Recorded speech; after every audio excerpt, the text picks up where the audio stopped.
8 o 7, kukunin na yung baka tsaka kalabaw kasi ang init na. Pinapastol siya, alas 5. Alas 5, minsan alas 6, ayan. Diba?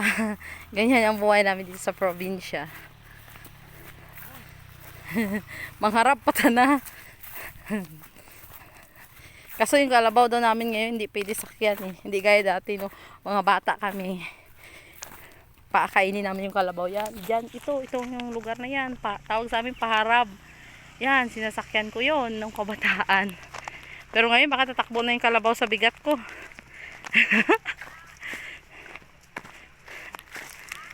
Ganyan. Yan.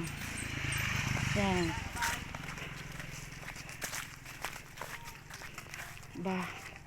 Kasa din si April din. Ayan.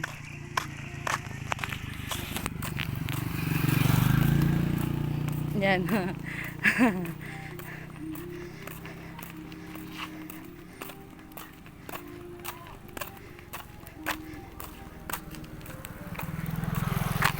Ganito ang buhay namin.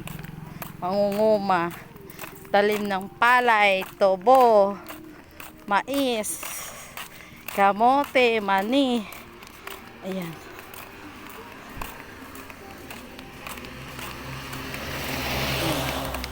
Diba?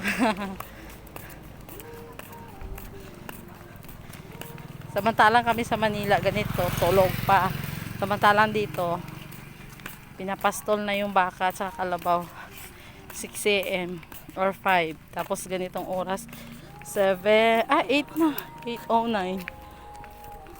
Yan. 8:09. Kinukuha na kasi super init na. Yan. Bundulan?